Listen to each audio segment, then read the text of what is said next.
Hey, good morning. How's everybody? Little bit of progress this morning. Been really happy so far. I didn't film the first bit, which I'll explain in a minute. What I did was use my router to go and round off the edges. Maybe you can hopefully see that in there and in there. Hope that shows up. Using a round over bit, just simply carves through. The redwood held together really well. I was worried that it might still tear out, but it actually did pretty well, probably because of the gentler shape of it. I have a bookmark in my laptop of a website I saved ages ago and I forgot about it, and it was a huge list of all of the woods that are used in guitar making and their characteristics, and redwood is listed as being very light and brittle and prone to grain tear out. Which I technically already knew that, I just kind of didn't think of it. But the more I've thought about it, even if I did remember that yesterday, I can't think of any way I could have done it without still shredding some of the wood anyway. I tried cutting a tiny piece of it with a handsaw and it still ripped. So overall that was probably going to happen no matter what. Next time if I'm going to use it, it might be better if I glued the whole thing as a square onto the square block of basswood and started from scratch with it all glued down. Who knows? We'll see. It's a little bit uneven around here now, and there is an obvious little ridge where the top of the blade stops. So I've just got to go and sand that in. I'm not going to go too far with the sanding or finishing just because I've still yet got to go and cut in the arm contour, the belly contour, which normally just runs along here. So I'll get all of those things cut in first, then I'll start really polishing with finer grits of sandpaper and getting it ready for finishing. So I'm just going to stick with the random orbital sander. It's much quicker than I could do on my own. As I go with finer papers, I'll start going by hand and doing it properly.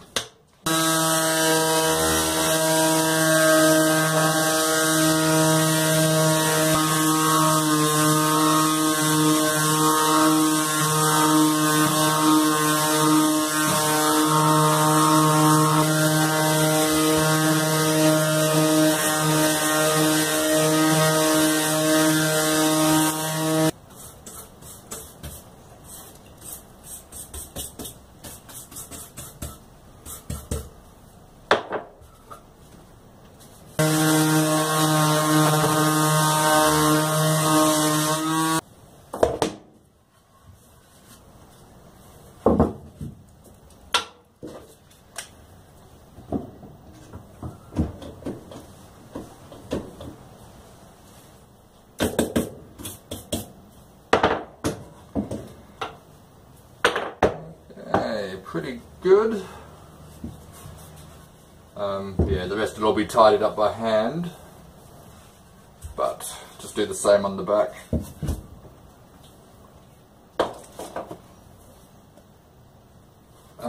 Basswood is a lot softer than most other woods, so you'd be able to see on this one. I'm using the exact same router and router bit, but instead of being turned to sawdust, it shreds and lifts it up into a little film.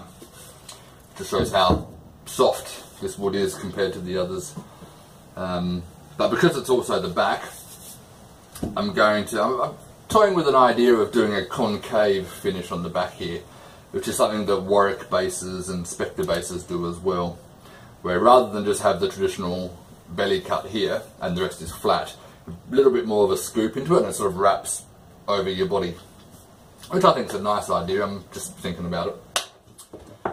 So we'll see how we go. The reason I did not film routing this round over, you might have saw yesterday when I was filming my routing, I had to crouch right down, trying to keep an eye on where the blade meets the wood. And I had the vacuum attachment on it with the hose coming off and all the plastic guards. It's really hard to see exactly where your blade's contacting the wood. And for this especially, I thought it might be a better idea to be able to keep an eye on it. So I took off the vacuum attachment, and that instantly means you just get sawdust powder going everywhere, so you wouldn't have seen much for too long. So sorry you missed that bit, but the result was pretty good. That only took me probably about 6 minutes to do, top and bottom, so I was pretty happy.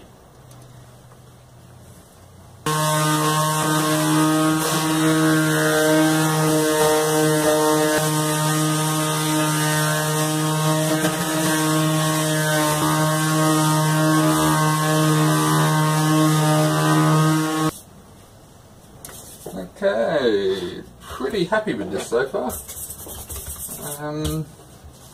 There's obviously a lot of neatening up I've got to do.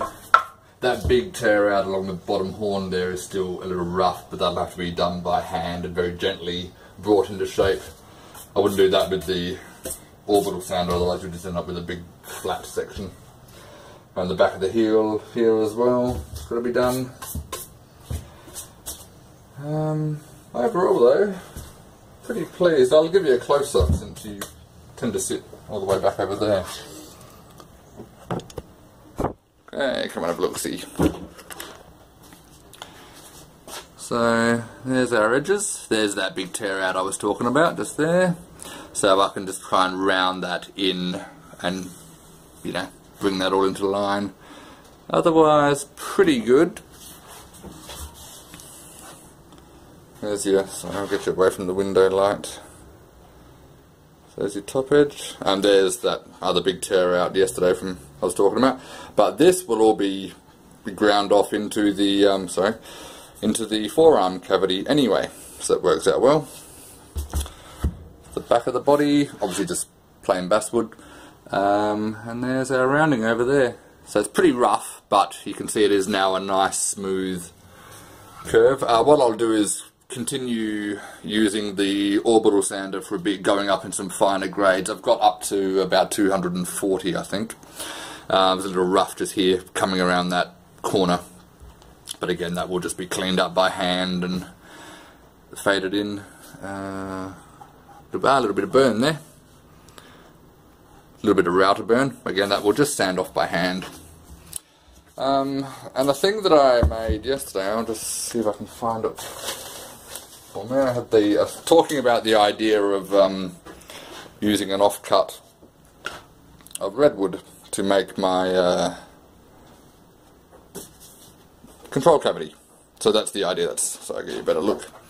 So that's what that would look like when it's sunk in. It'll be flush with the body, or something like that. I'm not too sure exactly how I might end up positioning it.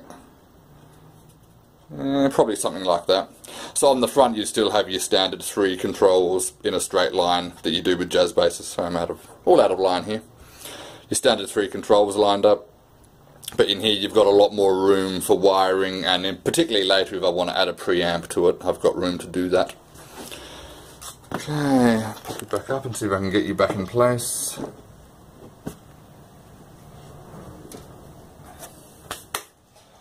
Alright, so I'm a lot happier about that now than I was yesterday.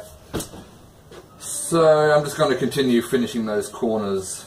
I might just go up to say a 120 grip, and then I'll get my rasp out and I've got to start taking off the edges here and the contours, and then I'll do a big final clean up when I'm actually completely happy with the body shape. After that I'd probably have to route this. I created a template for myself yesterday. I did what I said I was going to do the other day. I took a block, traced out the shape I wanted, cut it straight down the centre, cut it out as best I could with the bandsaw. It's very hard to get into tighter curves even with a thin blade. And then I used the spindle sander to basically sand in this shape right up into the line. So that will be my rough template. So what I would do, hope you can see this, that would be sat onto there, stuck down with double-sided tape. Then I use my router to come in and take out the shape so the bearing bit can ride along inside here and not just run off all over the place, to keep me in line. First step I would do would be to cut the exact spacing for that, and that would only be as thick as the board is, which I think is about 3.2 mil if I measure. I have digital calipers for measuring. You get that sunk in. If that's absolutely flush, then I can route inside of that. You cut a little bit smaller so there's good lip for this to sit on inside the hole.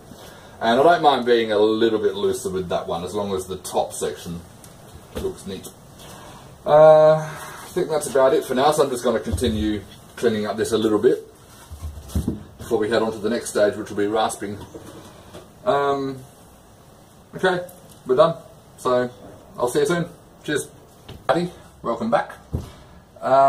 Finished doing a little bit of a fine and grit sand over the top and rounding those edges in.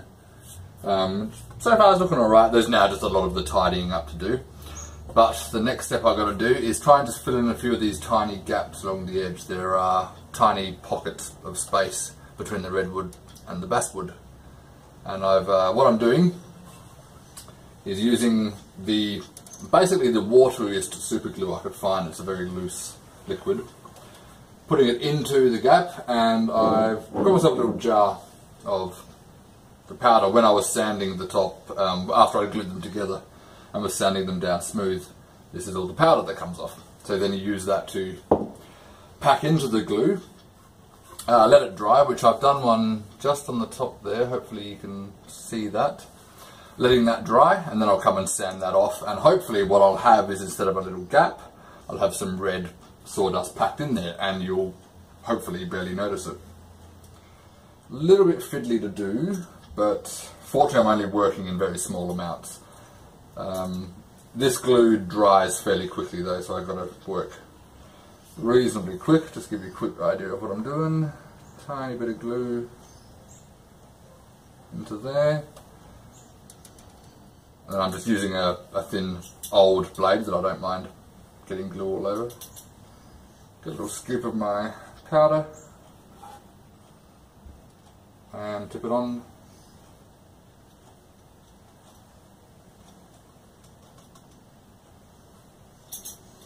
And then I just use the edge of the blade to work it around and in, make sure it sort of packs into the glue and therefore hopefully into the wood.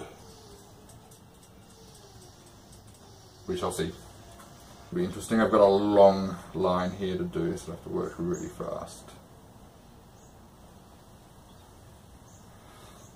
This stuff spreads almost like it was water. It's not quite as thick or gel-like as super glues tend to be, which is why I bought it.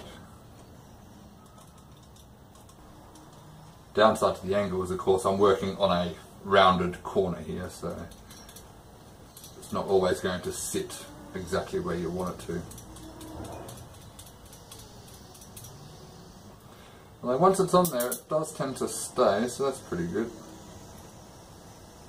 Also trying not to waste too much of it, although I'm going to have to just simply blow a lot of it away, no matter what. The glue does seem to set fairly quickly though, and hold what you've packed into it in place really nicely, so that's not bad. What is this stuff called? Parfix super glue. I just went up to Bunnings and asked the lady there what was the thinnest glue she carried, and she actually had some of this open that she'd been using, so she showed me. It was about as good as I was going to find, I think.